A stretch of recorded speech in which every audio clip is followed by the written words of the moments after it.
Bonjour les circadiens, j'espère que vous êtes en pleine forme. Je suis très heureux de vous retrouver pour cette nouvelle vidéo. Avant de la commencer, on pense à s'abonner à la chaîne si ce n'est pas encore fait.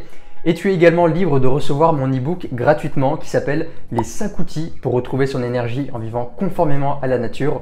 Tu pourras le télécharger gratuitement en bas de la vidéo. Dans cette vidéo, je vais te parler d'une erreur que font beaucoup de personnes. Et cette erreur, il s'agit de boire beaucoup trop d'eau. On entend souvent les experts de la santé qui nous disent qu'il faut boire entre 2 litres à 3 litres d'eau par jour et voire même pendant l'été jusqu'à 4 à 5 litres, ce qui est énorme. Et ce genre d'affirmation est complètement aberrante. Et en effet, on ne prend pas en compte le climat de où habite la personne, son activité physique, son alimentation, son âge et d'autres facteurs. Et si on nous dit de boire autant d'eau, c'est que derrière ça, il se cache la peur d'être déshydraté. Et tu vas voir que si tu t'alimentes correctement, que si tu as une hygiène de vie qui est saine, il y a peu de chances que tu sois déshydraté au cours de la journée. Alors premièrement, tu es déjà déshydraté si tu as constamment soif, que tu passes ton temps à aller uriner et que pourtant tu bois déjà beaucoup d'eau. Et boire beaucoup trop d'eau va en fait créer des fuites de minéraux comme par exemple le sodium, le potassium ou encore le magnésium. Et ces minéraux qui vont être évacués du coup dans les urines, va créer en fait des perturbations au niveau du métabolisme. On va avoir par exemple plus de difficultés à perdre du gras ou au contraire à prendre de la masse musculaire. Mais alors comment savoir quelle quantité d'eau nous avons besoin? Alors dans un premier temps, il va falloir privilégier, et c'est le cas un peu pour tout, la qualité à la quantité. Il va falloir choisir une eau minérale de qualité et éviter au maximum l'eau qui vient du robinet. On va également éviter toutes les eaux de supermarché avec des marques qui sont assez connues. Je ne vais pas les citer pour pas avoir de problème, mais en fait toutes les marques qui sont connues dans le commerce, moi je préfère m'en éloigner parce que il y a anguille sous roche. On peut choisir une eau qui a été osmosée et dynamisée ou alors investir dans un filtre Berkey qui est un petit peu onéreux, mais au moins on le garde à vie. Alors pour ma part, j'ai la chance d'avoir à côté de chez moi un magasin bio qui propose gratuitement de se servir en fait d'eau osmosée et dynamisée.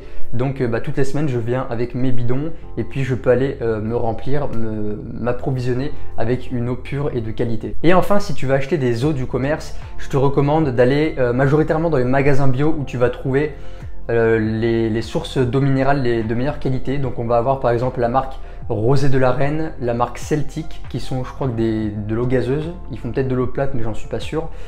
Tu vas avoir aussi le Montroucou et la marque Montcalm qui sont de très bonnes eaux. Et pourquoi ce sont des eaux de qualité? Parce qu'en fait ces eaux contiennent des faibles résidus à sec. Et les résidus à sec en fait ça correspond à la quantité de minéraux qui va rester après évaporation. Et si tu bois une eau qui est malheureusement trop riche en minéraux, tu vas en fait venir surcharger les reins et le corps va avoir du mal à se drainer et à éliminer les toxines. Donc avant d'acheter une bouteille d'eau, regarde bien derrière, tu vas voir toutes les compositions en termes de minéraux et tout en bas, tu as le taux de résidus à sec qui est écrit en milligrammes par litre. Pardon.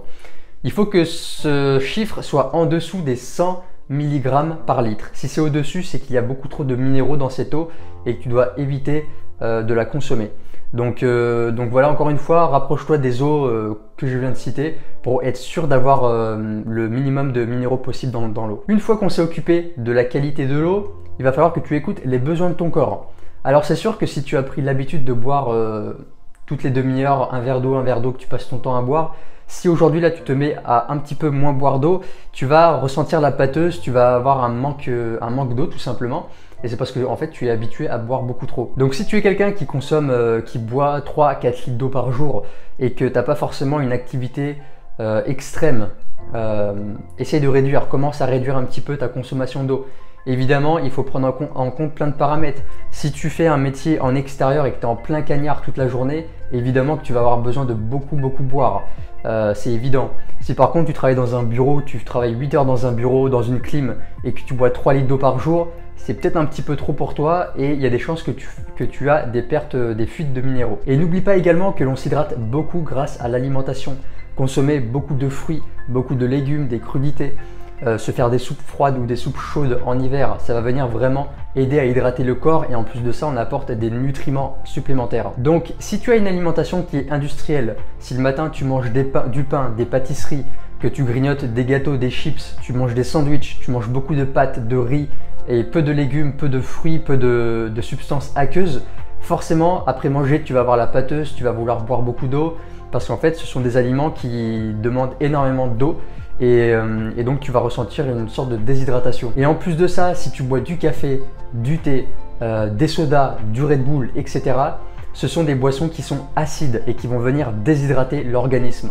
Donc c'est pas évident en fait que c'est normal que si tu as une alimentation totalement industrielle et que tu bois des sodas et du café toute la matinée, que tu vas être forcément déshydraté. À l'heure où je tourne cette vidéo, on est fin août, il fait encore assez chaud là où je suis dans le sud et on va avoir bien évidemment tendance à beaucoup trop boire lorsque c'est l'été. Lorsqu'il fait vraiment chaud, notamment l'été, je te recommande de t'hydrater avec par exemple pas mal de fruits. En été, on a la pastèque et le melon qui sont des super fruits qui sont gorgés d'eau, qui vont vraiment venir t'hydrater, t'apporter plein de nutriments, de vitamines, de minéraux.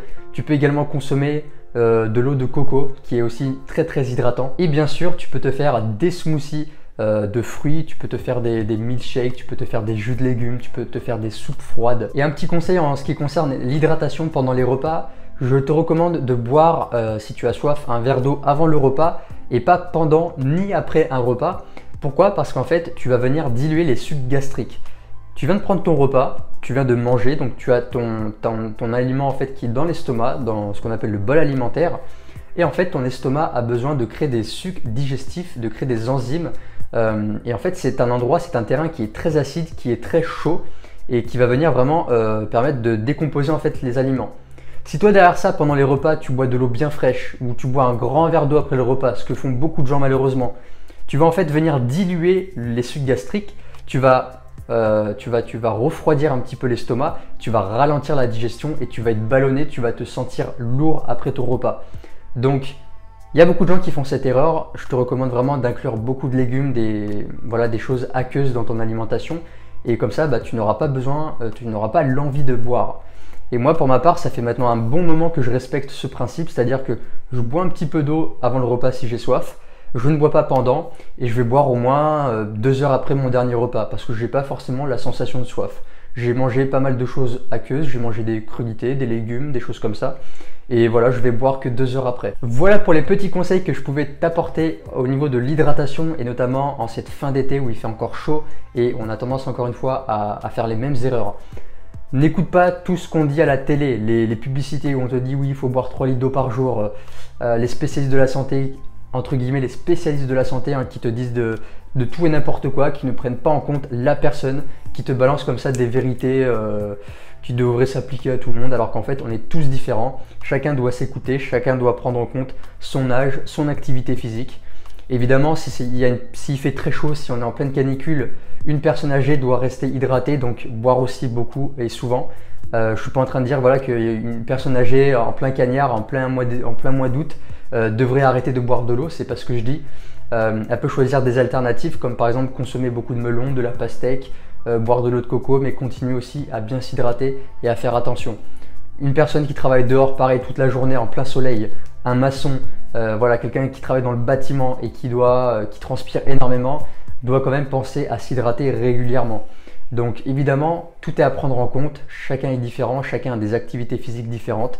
Donc voilà, écoutez-vous avant tout, avant d'écouter les spécialistes de la santé et d'écouter bêtement les soi-disant principes qu'on vous impose ou qu'on vous parle à droite à gauche. J'espère que cette vidéo t'a plu. Si c'est le cas, mets-moi un petit pouce bleu, ça me ferait super plaisir, ça me permettrait de récompenser mon travail et de faire grandir cette communauté, la communauté des circadiens. Je te dis à très bientôt dans une prochaine vidéo. Ciao ciao.